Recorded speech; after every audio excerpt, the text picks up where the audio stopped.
crazy.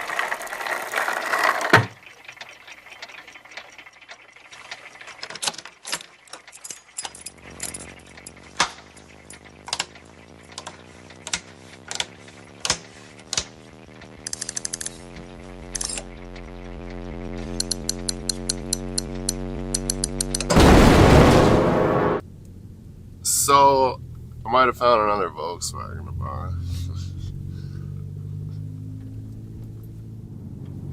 So, Tina, which this is the nickname for Tina. Tina is TDI Jetta, just in case if I have to pronounce it to somebody.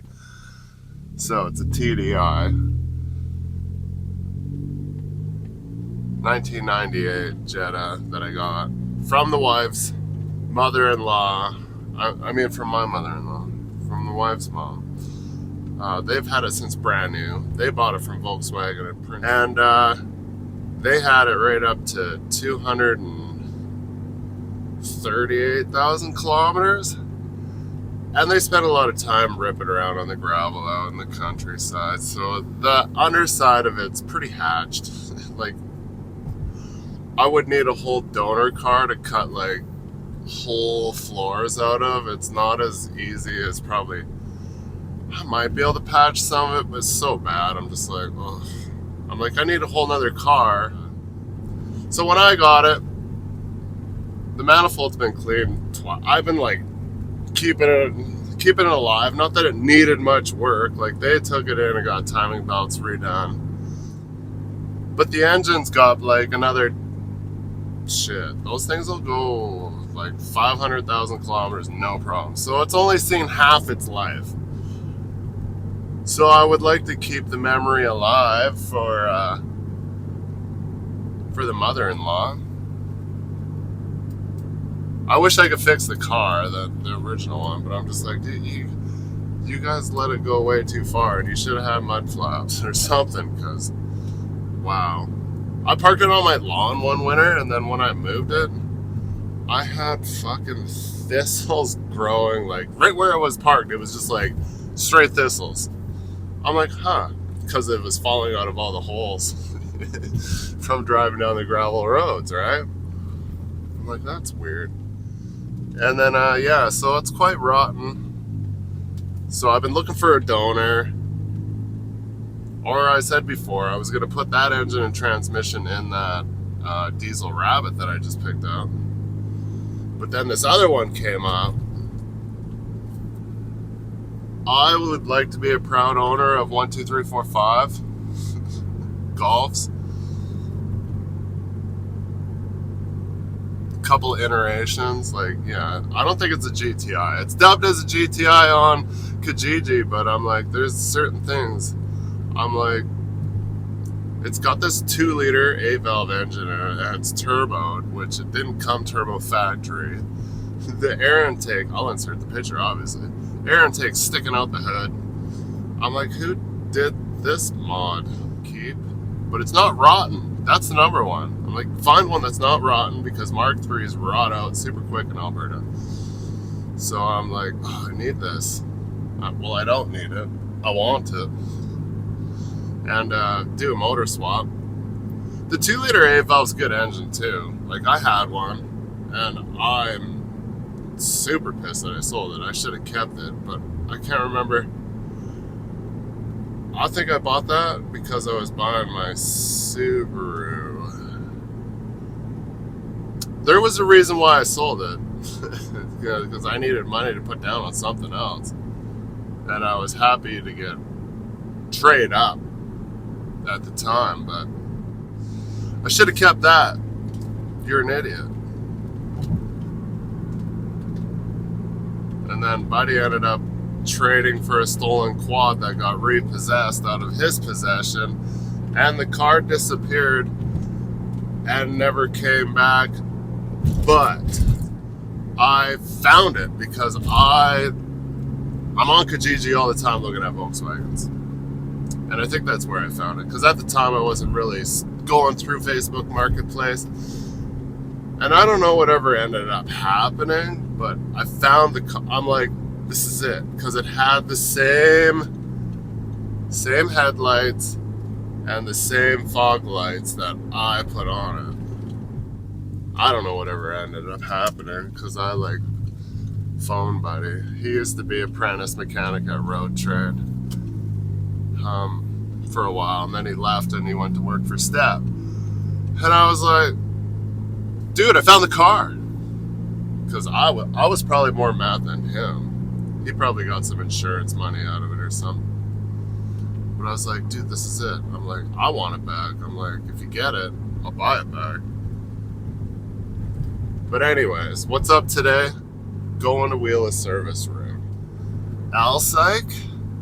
At least I hope that's what it said, because that's what I told the pilot car. I'm like, yeah, we'll leave at 5:45-ish, somewhere around there. 10 to 6. I'll be out at Alpsych at 7:30 to load them up. And just wheel them around the corner to Pigeon Lake, so not too far. We'll come back down Highway 20 from Alpsych to 616, which is right at Bratton there. Then we'll go east to 717, I think it is, and then south on the 717 to some range road, not too far. So I think it's only about an hour's drive, if that. But anyways, carry on. Go in, fire up, hook up. I already got the booster flanged up to the wheeler. Did that yesterday, and so I'd be ready to go because I'm not doing it by myself in the dark this morning. Pissed off. In super early, even though I've been up since 3 a.m. It is now 5 a.m.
undo the glad hand to put my airline onto the chuck, that ripped a hole in it too. I was like, what? That's some bullshit.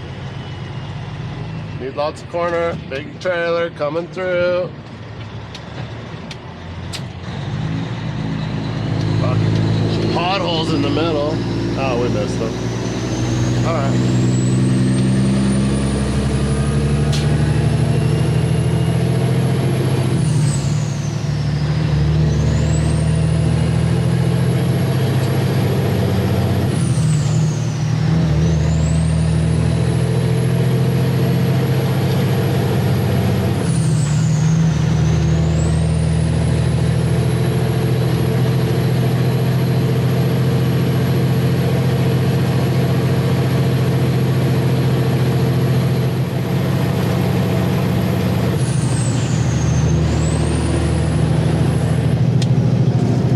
Still looking kind of the same back there. That's a Roger.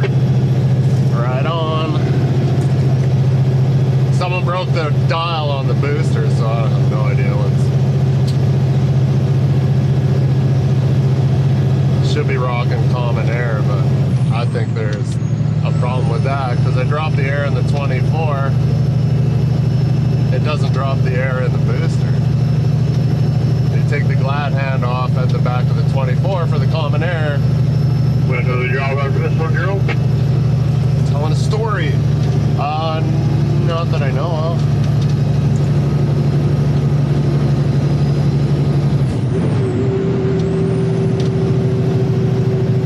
Probably grease the mid of the Jeep. It's a little dry. I went to town with the fire hose on it yesterday, so it's pretty clean now. So, and I seen the rolls in the back are like bone dry, metal on metal. Yeah, it looks good from back here.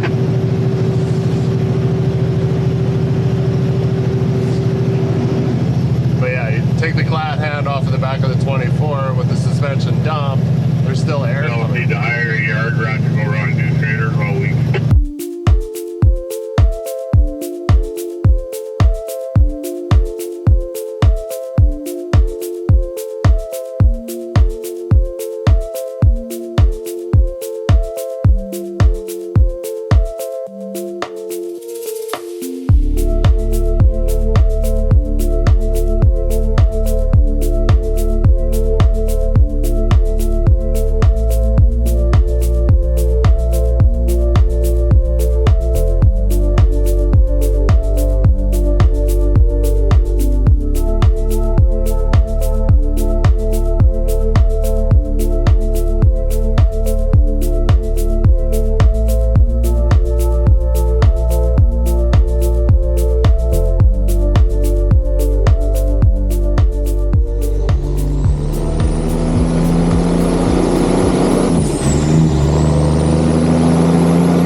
retarded high. I don't know. If it was lower, it'd be better.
Let the booster carry it. The wheels turn. So that's one way to do it. I would have opted to back up because the range roads on the other side were a little bit wider. And no signs.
Need some room to grease the Jeep, you know.